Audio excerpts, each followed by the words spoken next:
சங்கதி 24 செய்திகளோடு இணைந்திருக்கிறீர்கள். விரிவான செய்திகளுக்கு செல்ல முன்னதாக முதலில் இன்றைய நாளுக்கான தலைப்புச் செய்திகள். உயிர்த்த ஞாயிறு தாக்குதல், நீதிமன்றத்துக்கு சமர்ப்பித்த புகைப்படங்களால் பெரும் சிக்கலில் கோட்டாபய.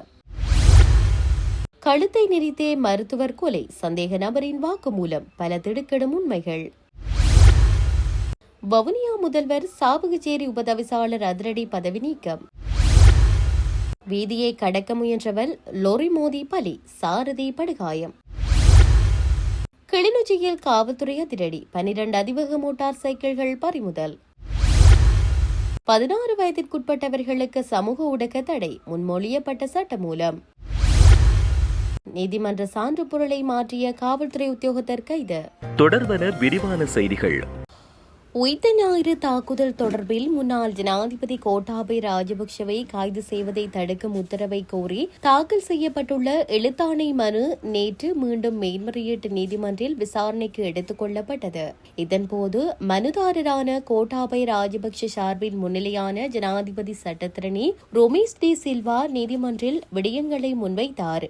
ஈஸ்டர் ஞாயிறு தாக்குதலில் கடமையில் தவறியது தொடர்பாக தாக்கல் செய்யப்பட்ட அடிப்படை உரிமைகள் மனுக்களை விசாரித்த 7 பேர் கொண்ட உயர்நீதிமன்ற அமர்வு வழங்கிய தீர்ப்பில் முன்னாள் ஜனாதிபதி கோட்டாபய ராஜபக்சவை பற்றி ஒரு வார்த்தை கூட குறிப்பிடப்படவில்லை என்றும் சட்டத்தரணி தெரிவித்தார். ஜக்ரான் ஹசாமியின் தீவிரவாத நடவடிக்கைகள் குறித்து 2017ஆம் ஆண்டிலிருந்தே புலனாய்வு அமைப்புகள் அறிந்திருந்தன என்றும் ஜக்ரான் ஜாசிமின் தீவிரவாத நடவடிக்கைகள் தொடர்பாக போலீஸ் ஒரு விசாரணை கோப்பை சட்டமா அதிபர் திணைக்களத்தில் சமர்ப்பித்திருந்தது என்றும், ஆனால் இது தொடர்பாக எந்த விசாரணையும் நடத்தப்படவில்லை என்றும் ஜனாதிபதி சட்டத்தரணி சுட்டிக்காட்டினார்.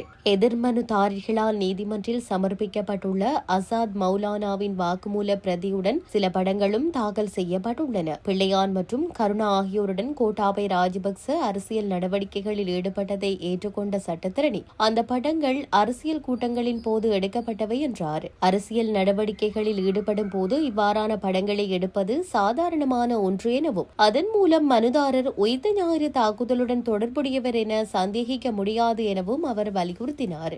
சட்டமா அதிபர் திணைக்களம் முற்றிலும் பழிவாங்கும் நோக்கோடும் தீய நோக்கத்துடனுமே இந்த படங்களை நீதிமன்றில் சமர்ப்பித்துள்ளதாக அவர் குற்றம் சாட்டினார். சுவிட்சர்லாந்தில் அரசியல் புகலிடம் கோரி வாழும் அசாத் மௌலானா பிரித்தானியாவின் சேனல் 4 ஊடகத்துக்கு வழங்கிய நேர்காணல் மூலம் இலங்கையின் நீதித்துறை சிதைந்துள்ளதாக கடுமையான குற்றச்சாட்டை முன்வைத்திருந்தார். லசந்த விக்ரமதுங்கவின் கொலைகள் மற்றும் கடத்தல்களுக்கு ராஜபக்ச குடும்பத்தின் மீது பழி சுமத்த இந்த நபர் முயன்றுள்ளார் என்றும், அத்தகைய நபர் கூறிய கூற்றுக்களின் அடிப்படையில் தனது கட்சிக்காரரை எவ்வாறு கைது செய்ய முடியும் என்றும் ஜனாதிபதி சட்டத்தரணி கேள்வி எழுப்பினார். பிள்ளையானின் கட்சி பல குற்றங்களில் ஈடுபட்டுள்ளதாக அசாத் மௌலானா கூறியிருந்த போதிலும் அவர் பிள்ளையானின் செயலாளராகவே செயல்பட்டுள்ளார் என்று ஜனாதிபதி சட்டத்தரணி குறிப்பிட்டார். முன்வைக்கப்பட்ட விடயங்களை பரிசீலித்த மேன்முறையீட்டு நீதிமன்ற நீதியரசர்கள் ஆயம் இந்த மனு மீதான மேலதிக விசாரணைகளை ஜூலை மாதம் 6ஆம் தேதி வரை ஒத்திவைக்க உத்தரவிட்டது. கண்டி தெல்தினியவில் சந்தேகத்திற்கிடமான முறையில் சடலமாக கண்டெடுக்கப்பட்ட அம்பாறை வைத்தியசாலையை சேர்ந்த பிசியோதெரபியின் மரணம் கழுத்தை நெரித்ததால் ஏற்பட்ட கொலை என்பது பிரேத பரிசோதனையின் மூலம் உறுதிப்படுத்தப்பட்டுள்ளது. ஜூன் 17 அன்று தெல்தெனிய வைத்தியசாலைக்கு அருகில் நிறுத்தப்பட்டிருந்த கார் ஒன்றிற்குள் வெலிகமுவை சேர்ந்த 33 வயதுடைய ஷம்யா தர்ஷினி என்ற பெண்ணின் சடலம் கண்டெடுக்கப்பட்டது. அவர் ஜூன் 3 முதல் ஜூன் 16 வரை நுவரெலியாவில் உள்ள ஒரு விடுதியில் தங்கியிருந்தார் என்றும் விசாரணைகளில் தெரியவந்துள்ளது. பாதிக்கப்பட்டவரின் உடலை ஹோட்டல் அறையில் இருந்து சந்தேக நபர் வெளியே கொண்டு செல்வதை காட்டும் சிசிடிவி காட்சிகள் ஊடகங்கள் வெளியானதை தொடர்ந்து போலீசார் இதுகுறித்து மேலதிக விசாரணைகளை மேற்கொண்டனர். இதன் விளைவாக வலான மத்திய குற்றத்தடுப்பு பிரிவு அதிகாரிகள் முக்கிய சந்தேக நபரையும் அவரது மனைவி மற்றும் குழந்தையையும் நேற்றதிகாலையில் யாழ்ப்பாணம் சாவகச்சேரி பேருந்து பயணித்துக் கொண்டிருந்த போது கைது செய்தனர். கைது செய்யப்பட்ட சந்தேக நபர் 43 வயதுடையவர் எனவும் சந்தேக நபரான பெண் 35 வயதுடையவர் எனவும் தெரிவிக்கப்பட்டுள்ளது. இருவரும் கண்டி பல்லேகரை பகுதியை சேர்ந்தவர்கள் என்று அடையாளம் காணப்பட்டுள்ளனர். கைது செய்யப்படும் போது சந்தேக நபர் தொப்பி, முகக்கவசம் மற்றும் போலி தலைமுடி அணிந்திருந்ததுடன் அவரது மனைவி முஸ்லிம் பெண் போன்று மார்பீடம் அணிந்திருந்தார்.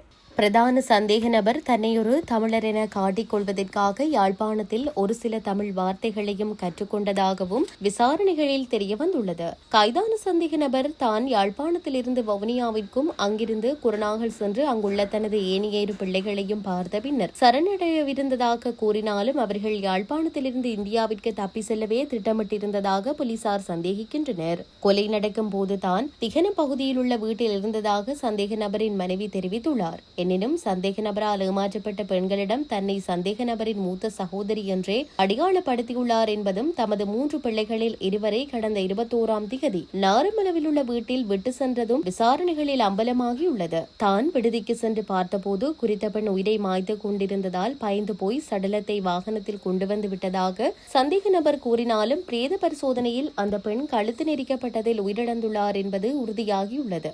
மேலும் அந்த பெண் தனக்கு பணம் கொடுத்திருந்தாலும் அது 1.5 கோடி ரூபாய் அல்ல என்றும் அவர் குறிப்பிட்டுள்ளார். சந்தேக நபருக்கு தங்குமிடம் மற்றும் போக்குவரத்து உதவிகளை வழங்கிய 49 வயதுடைய குண்டசாலை பிரதேச சபை ஊழியர் ஒருவரும் நுவரெலியா குற்றப்புலனாய்வு பிரிவினரால் கைது செய்யப்பட்டார். கொலை நடந்த தினத்தன்று மாலை உடலத்துடன் சந்தேக நபர் இந்த ஊழியரின் வீட்டிற்கு சென்று தங்கியுள்ளார். பின்னர் உடலத்தை கொண்டு செல்ல காரில் பின்தொடர்ந்ததுடன் சந்தேக நபரின் குடும்பத்தினரை மாத்தளையில் உள்ள தாயார் வீட்டிற்கு அழைத்து சென்றுள்ளார். இந்த ஊழியரின் மனைவியிடம் இருந்தும் சந்தேக நபர் 5 லட்சம் ரூபாய் பணம் பெற்றுள்ளார். முன்னதாக அம்பாறை மருத்துவமனைக்கு சிகிச்சைக்காக சென்றபோதே இந்த இயன்முறை சிகிச்சையாளருடன் சந்தேக நபர் காதல் தொடர்பை ஏற்படுத்தியுள்ளார். சந்தேக நபர் 30 வயதிற்கு மேற்பட்ட திருமணமாகாத பெண்களை இலக்கு வைத்தே இந்த மோசடிகளை செய்துள்ளார். கடகஸ்தோட்டை பகுதியில் ஆடைக்கடை நடத்தியவர் அங்கு வேலை செய்த பெண்ணிடமிருந்தும் 2 லட்சம் ரூபாவை பெற திட்டமிட்டிருந்தார். பெண்களை ஏமாற்றி பெறும் பணத்தை கொண்டு இவர் ஆடம்பர வாழ்க்கையை வாழ்ந்து வந்துள்ளார். சந்தேக நபர் தொடர்பாக மேற்கொள்ளப்பட்ட மேலதிக விசாரணையில் பல முந்தைய மோசடி சம்பவங்கள் தொடர்பான வழக்குகள் நிலுவையில் இருப்பது தெரியவந்தது.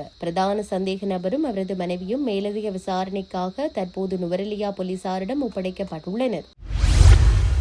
வவுனியா மாநகர சபையின் முதலாவது முதல்வரான சுந்தரலிங்கம் காண்டீபன் மற்றும் சாவகச்சேரி நகர சபையின் உபதவிசாளர் ஞானப்பிரகாசம் கிஷோர் ஆகியோர் வடமாகாண ஆளுநர் நாகலிங்கம் வேதநாயகத்தினால் பதவி நீக்கம் செய்யப்பட்டுள்ளனர். இது தொடர்பான வர்த்தமானி அறிவித்தல் ஒன்றும் வெளியிடப்பட்டுள்ளது. அவர்கள் மீதான விசாரணை ஒன்றின் பின்னர் இந்த நடவடிக்கை எடுக்கப்பட்டுள்ளதாக தெரிவிக்கப்பட்டுள்ளது. உள்ளூராட்சி மன்றங்கள் கட்டளை சட்டம் ஏற்பாடுகளின்படி இந்த பதவி நீக்கம் இடம்பெற்றுள்ளதாக சுட்டிக்காட்டப்பட்டுள்ளது.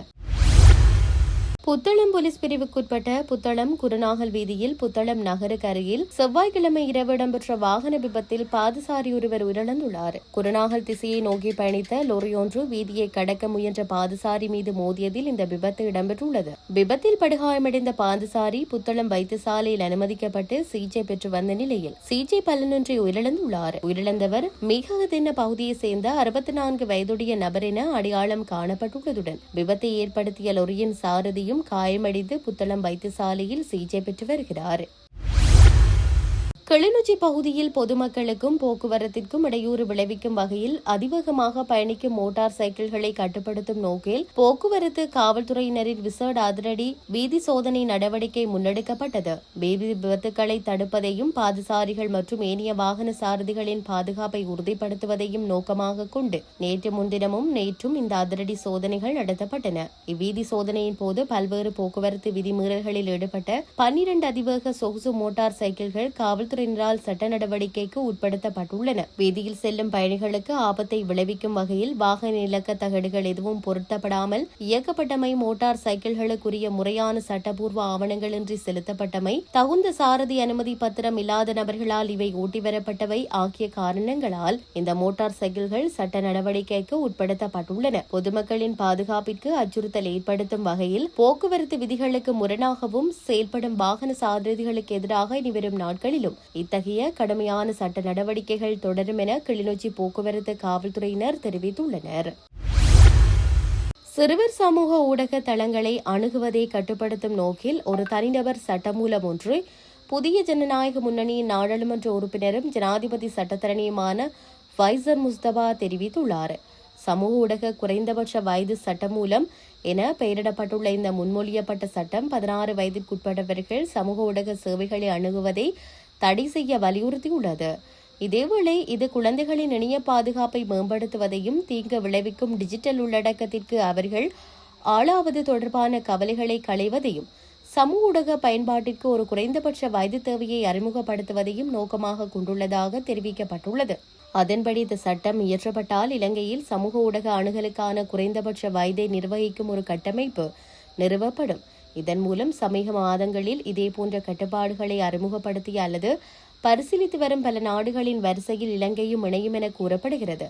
இதேவேளை சமூக ஊடக தளங்கள் மீதான தடையால் சிறுவர்கள் அவர்களின் குழந்தை பருவம் திரும்ப கிடைக்கும் எனவும் இணையத்தில் தேவையற்ற முறையில் உலாவ குறைந்த நேரமும் விளையாட அதிக நேரமும் கிடைக்கும் என்றும் நிபுணர்கள் தெரிவித்துள்ளனர். கடந்த 2024ஆம் ஆண்டு இடம்பெற்ற வழக்கு ஒன்றின் போது சான்று பொருளை மாற்றியமைத்த குற்றச்சாட்டில் முள்ளியவளை காவல் நிலையத்தில் கடமையாற்றிய காவல்துறை உத்தியோகத்தர் ஒருவர் கைது செய்யப்பட்டு விளக்கமறியலில் வைக்கப்பட்டுள்ளார். குறித்த காவல்துறை உத்தியோகத்தர் நேற்று முன்தினம் கைது செய்யப்பட்ட நிலையில் நேற்றைய தினம் முல்லைத்தீவு மாவட்ட நீதவான் நீதிமன்றில் முன்னிலைப்படுத்தப்பட்டார்.